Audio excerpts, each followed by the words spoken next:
మరొక కీలక పరిణామం చోటు చేసుకుంది అంతర్జాతీయ స్థాయిలో. యుఏఈ ఒక సంచలన నిర్ణయం తీసుకుంది. ప్రపంచ చమురు రాజకీయాల్లో ఒక భారీ కుదుపనే చెప్పాలి. Organization of the petroleum exporting countries OPEC నుంచి యుఏఈ తప్పుకోవాలని నిర్ణయం తీసుకుంది. మే 1 నుంచి ఈ నిర్ణయం అమల్లోకి వస్తుందంటూ ప్రకటించింది. చమురు ఉత్పత్తి కోతలపై అసంతృప్తితోనే ఈ కఠిన నిర్ణయం తీసుకున్నట్లుగా తెలుస్తోంది. సౌదీ అరేబియా ఆధిపత్యానికి యుఏఈ చెక్ పెట్టే ఆలోచనలో ఉన్నట్లు కనపడుతోంది. సొంతగా చమురు ఉత్పత్తిని పెంచుకునేందుకే ఈ వ్యూహం అంటూ మరికొందరు అంటున్నారు. గ్లోబల్ మార్కెట్లో ముడి చమురు ధరలు తగ్గే అవకాశం చాలా క్లియర్గా కనిపిస్తోంది. OPEC కూటమిలో 3వ అతిపెద్ద చమురు ఉత్పత్తిదారు యుఏఈ. గల్ఫ్ దేశాల మధ్య పెరుగుతున్నటువంటి ఆర్థిక రాజకీయ విభేదాల కారణంగా భారత్ వంటి దిగుమతి దేశాలకు చమురు ధరల నుంచి ఊరట లభించే ఛాన్స్ ఉంది. ఇప్పుడు ఈ నిర్ణయం వల్ల కేవలం ఆయిల్ పైనే కాకుండా ఇతర వ్యాపారాల మీద కూడా యుఏఈ ఫోకస్ చేయబోతుంది అంటూ తెలుస్తుంది. అయితే యుఏఈ తీసుకున్నటువంటి ఈ నిర్ణయం చాలా కీలకమైందనే చెప్పాలి.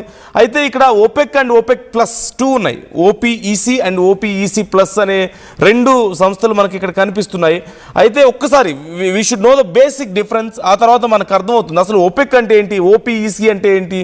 Organization of the petroleum exporting countries, OPEC అంటే చమురు ఈ పెట్రోల్ ఉత్పత్తి చేసే ఎగుమతి దేశాల మధ్య ఏర్పాటు చేసుకున్నటువంటి ఒక గ్రూప్, ఇది ఒక సంస్థ ఇది.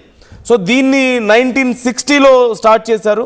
Iran, Iraq, Kuwait, Saudi Arabia, Venezuela ఈ దేశాలు కలిసి వీటిని ఏర్పాటు చేసుకున్నాయి. మెయిన్ ఆఫీస్ వచ్చేసరికి ఇటు వియన్నాలో అటు ఆస్ట్రియాలో ఉన్నాయి.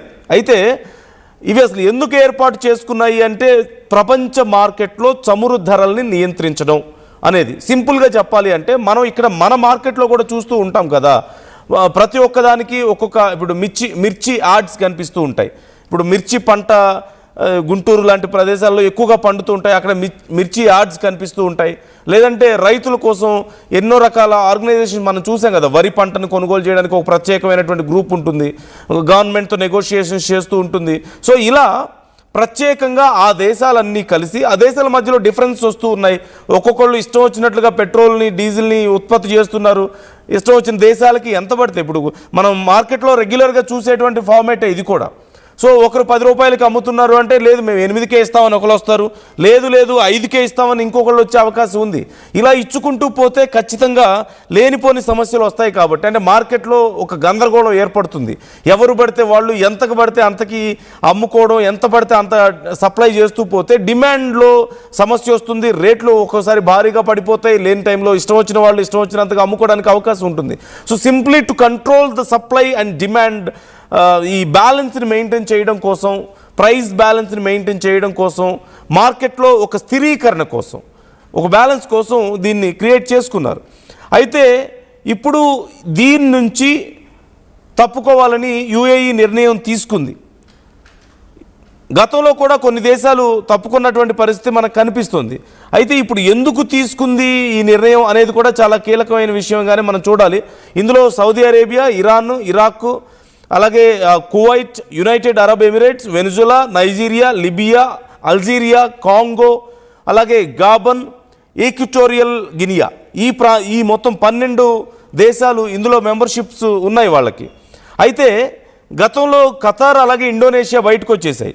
ఇప్పుడు యుఏఈ కూడా బయటకు వచ్చినటువంటి పరిస్థితి కనపడుతుంది. అండ్ మరొకటి OPEC+ అని కూడా ఏర్పాటు చేసుకున్నారు. అంటే ఈ గ్రూప్తో హ్యాపీగా లేని వాళ్ళు, ఈ సంస్థతో హ్యాపీగా లేని వాళ్ళు మళ్ళీ ఒక OPEC+ అనే దాన్ని ఏర్పాటు చేసుకున్నారు. ఇది 1960లో, అది 1940లో ఏర్పాటు చేసుకుంటే 1960లో ఏర్పాటు చేసుకున్నారు. తర్వాత అదే ఇయర్లో దీన్ని కూడా ఏర్పాటు చేసినటువంటి పరిస్థితి మిగతా మరికొన్ని దేశాలు కలిసి. అయితే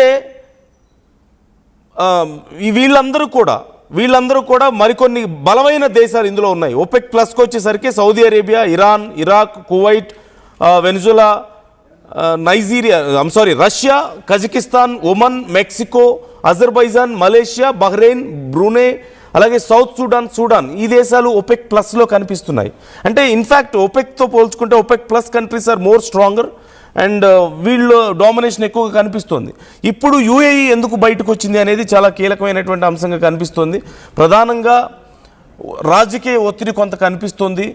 దాని నుంచి తట్టుకోవడానికి కూడా యుఏఈ బయటకు వచ్చింది అన్నటువంటి నిర్ణయాలు కనిపిస్తున్నాయి. సౌదీ అరేబియా చాలా స్ట్రాంగ్గా ఉంది. సౌదీ అరేబియానే ఎక్కువగా ఒక రకంగా డిక్టేట్ చేస్తుంది ఒపెక్ని, కాబట్టి దాని నుంచి బయటకు వస్తున్నామని. లేదు అంటే ఇప్పుడున్న పరిస్థితుల్లో ఆర్థికంగా మరింత బలపడాలి అంటే వీళ్ళు పెడుతున్నటువంటి ఆంక్షల్ని దాటి ఉత్పత్తి చేయాలి.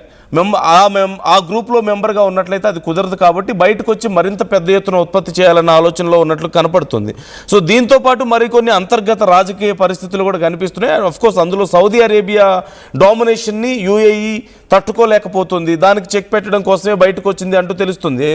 మరి ఇప్పుడున్న పరిస్థితుల్లో ఒపెక్ ప్లస్ వైపు ఏమన్నా అడుగులు వేసే అవకాశం ఉందా, ఇంకేదైనా ఇన్ఫ్లుయెన్స్ ఉందా అనే కోణంలో కూడా ఇప్పుడు విచారణ జరుగుతున్నట్లుగా కనిపిస్తుంది. And you can see the details. ఇప్పటికే యుఏఈ తప్పుకుంటూ తీసుకున్నటువంటి నిర్ణయానికి సంబంధించినటువంటి డీటెయిల్స్ నేను మీకు స్క్రీన్ మీద చూపిస్తున్నాను. May 1 నుంచి ఈ నిర్ణయం అమల్లోకి రాబోతుంది. మరి బయటకు వచ్చిన తర్వాత ఇంకా ఎలాంటి నిర్ణయాలు ఉండబోతున్నాయి